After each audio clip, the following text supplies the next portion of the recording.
여러분 들어오시고 반갑습니다. 안녕하세요. 네, 그렇습니다. 자, 여러분 교재 107페이지 펴시고요. 박수 힘차게 치신 분에게 29회 시험 합격의 영광이 있기를. 네, 그렇습니다. 자, 여러분 107페이지 펴놓으시고 취득세 우리 마무리를 져야죠 오늘. 취득세 그 납세 절차 여기 볼 차례인데 107페이지 예외 보통징수 볼 차례죠. 여기 펴놓으시고 지난 시간에 배운 거 복습을 한번 해보겠습니다.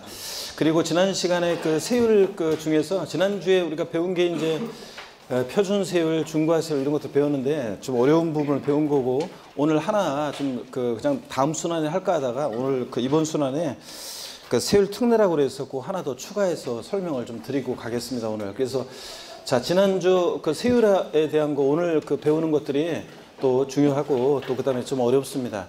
이 부분만 또 좀 넘기면 이제 또 좀 쉬웠다가 나중에 양도소득세에서 이제 양도소득세에서 계산 구조 들어가면 거기가 좀 어렵습니다. 그래서 그 부분이 그 두 개 부분이 좀 어려워요. 그래서 오늘 지난주에 배운 거 오늘 좀 배울 부분 그다음에 다음에 양도소득세 배우는 부분이 어렵습니다. 우리가 지금 어떤 것들을 배우고 있냐면 우리 취득세 여러분 보세요. 어떤 것들을 배우고 있냐 그러면 우리 취득세는 자 보시면 취득세 얘는 어떤 성격의 주체이냐 이런 것부터 우리 이런 것들은 기초이론에서 배웠죠. 과세주체 이 세금은 누가 과세주체가 되느냐 취득세 과세주체는 특광도였었고요. 그 다음에 취득세 어떤 성격의 주체인지 또 배웠고 또 취득세 취득에 부과하는 세금이잖아요. 그래서 취득이라는 것은 도대체 뭐냐 취득의 개념과 유형 이런 것들을 우리가 공부했고요.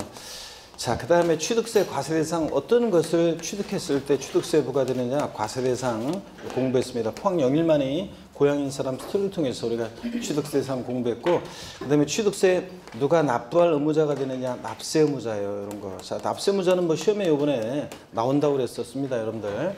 이런 것도 공부했고 또 취득세 중요한 것이 세금 계산 어떻게 할 것이냐. 그래서 세금 계산하려면 과세 표준 결정하고 곱하기 세율이죠. 자, 그래서 우리가 산출세액을 구하잖아요.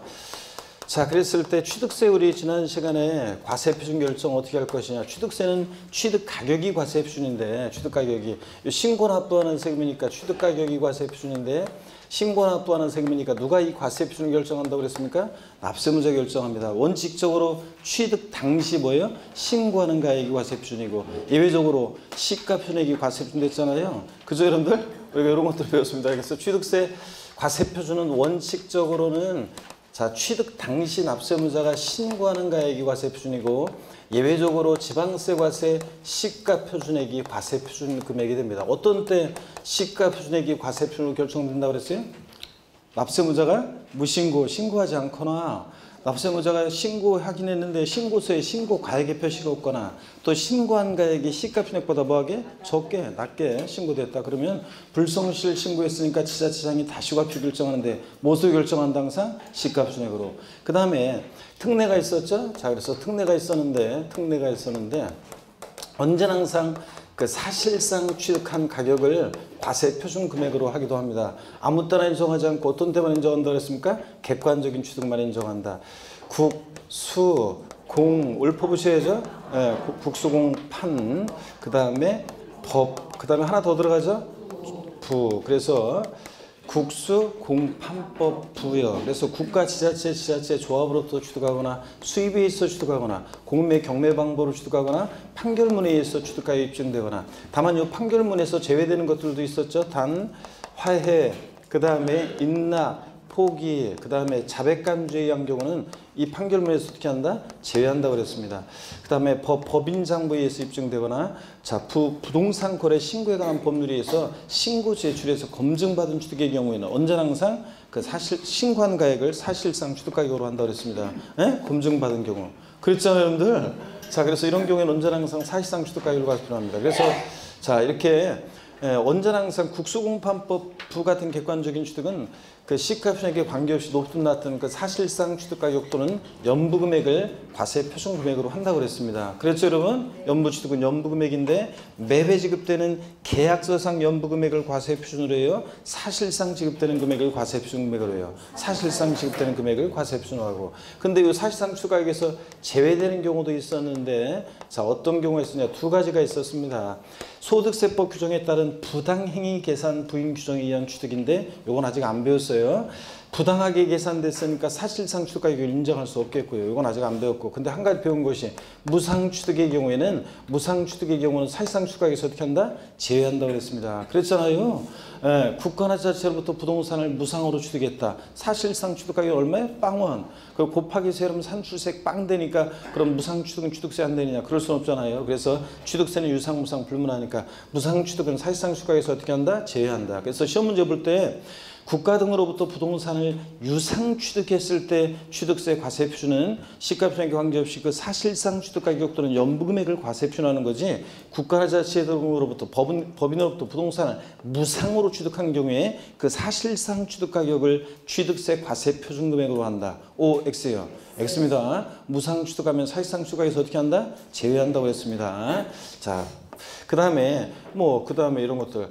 자, 있었고요. 그 다음에 이렇게 해서 이게 이제 취득세 과세 표준 결정 가장 기본적인 모습이고, 그 다음에 일반적인 거래의 경우는 이렇게 하는데 특수한 거래의 경우가 있었습니다. 그래서 어떤 경우냐, 만약에 차량 개장비 선박 종류 변경으로 가해진 가 있거나 건축물 건축돼 있고 가로 안에 신축과 재축 제외되어 있으면 이렇게 써 있어도 우리는 뭐라고 읽는다? 증축. 건축물 증축이나 개수로 가액의 증가가 있거나 토지 지목 변경으로 가액의 증가가 있거나 이런 의제 취득, 간주 취득은 뭘 과세 표준한다고 그랬습니까? 증가한 가액을 과세 표준합니다. 특히 토지 지목 변경의 경우 밭이었는데 자, 토지 지목을 변경해서 대지로 지목을 변경했다. 그럴 때 지목 변경 전에 시가편액이 1억, 지목 변경 후에 시가편액이 5억입니다. 취득세 과세 표준 금액은 얼마인가? 얼마입니까? 4억 증가한 가액. 근데 판결문이나 법인장부에 의해서 지목 변경이 든 비용이 입증될 때는 뭘 과세 표준한다? 든 비용을 과세 표준한다고 그랬습니다. 그렇잖아요. 자, 그 다음에 또 부동산을 취득할 수 있는 권리 특례 그래가지고 부동산을 취득할 수 있는 권리 그러면 양도소득세에서는 아파트 당첨권, 분양권, 조합원 입주권 등이 있는데 우리 취득세에서는 분양권을 생각하시면 된다고 그랬습니다. 최초 분양자는 분양가격을 취득세 과세 표준으로 하게 되는데 그 분양권을 타인으로부터 취득한 자요, 실제 지출한 금액이 분양가격이나 공급가격보다 낮은 경우에 분양가격이나 공급가격을 취득세 과세 표준금액으로 합니다. 그렇죠? 아니고, 자, 실제 지출한 금액이 분양가격이나 공급가격이 낮을 때는 뭘 과세 표준한다? 실제 그 지출한 금액을 과세 표준금액으로 하는 거지 분양가격이나 공급가격으로 한다. 이렇게 바꾸겠죠? 이런 거 주의하라고 그랬습니다. 그 다음에 자, 법인이 아닌 자가 개인이 건축하거나 대수선하여 취득하는 경우로서 법인 장부에 의해서 취득 가격이 몇 프로 입증될 때 법인 장부로 증명되는 금액, 또 소득세법상의 계산서 등으로 증명되는 금액 등을 합한 금액을 취득세 과세 표준 금액으로 합니다. 어떤 경우에 취득 가격으로 법인 장부로 그 취득 가격이 몇 프로 입증될 때? 90% 입증될 때 그렇게 할 수 있다고 그랬습니다. 그랬죠, 여러분? 이런 거 등등을 우리가 과세 표준 배웠습니다. 그 다음에 취득세 세율은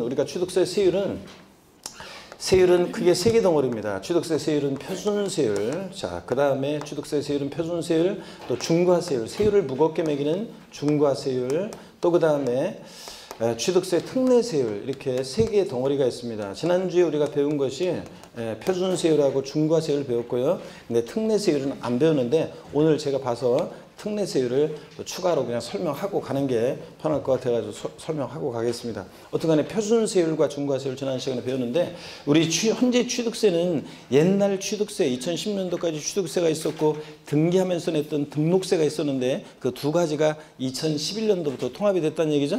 자, 그래서 우리가 이제 부동산 취득하면 뭘 내느냐? 취득세만 내면 거기에는 모두 포함되어 있어요? 등기비용도 포함되어 있다는 거. 그럴 때 우리가 취득세 표준세율 암기했는데 물론 이제 취득세 세율은 세율 구조가 차등 비례세율 구조로 되어 있습니다. 그래서 과표 크기와 상관없이 세율이 일정한데 차등한다는 것은 취득 원인 등에 따라 차등해서 비례세율이 정됩니다. 누진세율 정되지 않고. 그 다음에 비례세율이 뭐냐, 누진세율이 뭐냐 궁금하신 분은 모르겠다 이런 분들은 기초과정을 1, 2월 과정을 앞부분을 쭉 듣고 따라오셔야 된다고 그랬습니다. 1, 2월 과정을 병행하면서 오시고요. 쭉 빨리 들으면서. 그 다음에 취득세 우리 표준세율 외웠는데 립싱크하면 제가 마이크